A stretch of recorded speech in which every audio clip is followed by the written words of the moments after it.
Hi dear friends, I'm Evans Sharma. I'm glad to welcome you to this chat where we look at a number of issues related to family, couples and sexuality.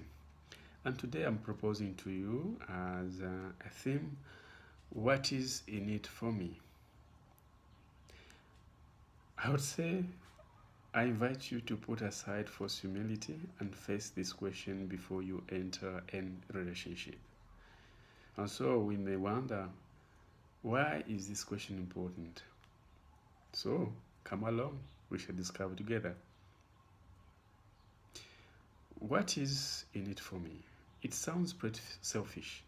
No wonder some people, I can imagine, will hesitate to pose such question, at least openly, for fear of appearing to be self-centered. Yet I encourage you to pose this question, especially at the beginning of your relationship. Why? Simply because as human beings, we are intentional in what we do. Certainly, you don't want to commit yourself to someone in a long-term relationship without being sure of what you are looking for. Besides, being intentional implies that you carry within you values, needs, and aspirations which you would like to meet and fulfill even in your relationship. What is in it for me helps you to identify your needs, helps you to clarify your intention. Yet, it's by no means a license to become selfish or to become self-centered. The point is, whatever relationship you are in, take care of yourself. Of course, you are not entering a relationship for charity, but rather because two souls have met and found sympathy in each other. Asking what is in it for me is a way of clarifying for yourself and for the other what you seek in that relationship.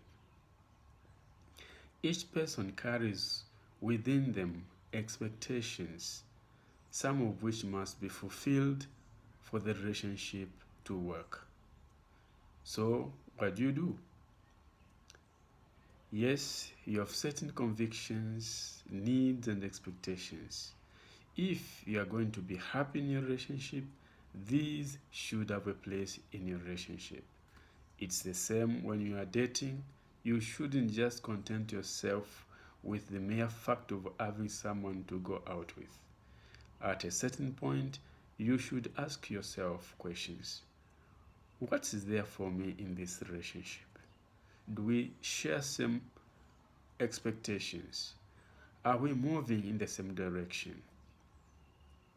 You risk otherwise wasting your time hanging out with someone who has no plans whatsoever for the future of that relationship.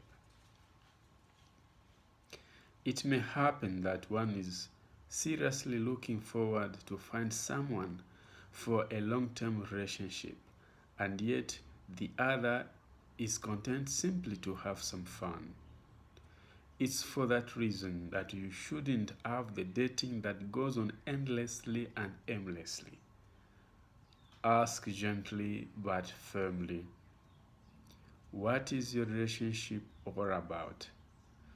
Where is it leading you? And so if you find that it's not responding to your aspirations and expectations, there is no point investing yourself into it. Here, I emphasize the importance of being intentional. Know what you're looking for and go for it. When you are afraid of expressing your needs and aspirations, it's a sign you have issues in your relationship. You don't leave the other to guessing. In fact, that can give room to presumption, and presumption can be a source of misunderstanding. You expect things, for example, and you take it for granted that your partner will act according to your needs, even without expressing them. When they don't, you accuse them of being negligent and uncaring. Perhaps they are not just aware. In the end, you are frustrated and become a difficult partner. By talking about your needs, you open the dialogue with your partner, and together you can see how those expectations can be fulfilled.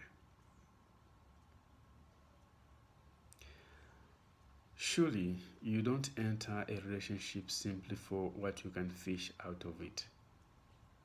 An interaction with the name relationship should be mutual. So, as much as you are sensitive to the needs of the other, however, don't forget about yours. Indeed, when you are well off, you can be in the position to take care of the needs of the other.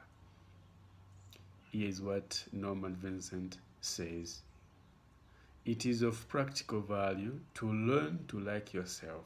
Since you must spend so much time with yourself, you might as well get some satisfaction out of the relationship.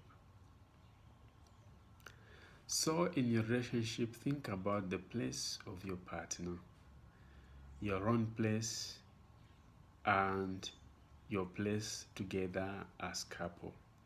Of course, the three circles interconnect. What is important is to bear in mind the need for the health balance of these three aspects in order to have a health relationship. So, where are you now? If you look at your relationship, what are your needs, your aspirations, your expectations in that relationship? How do you and your partner talk about those aspirations, those expectations? Are you moving in the same direction towards meeting those needs that you have, you and your partner? What issues are yet to be ironed out?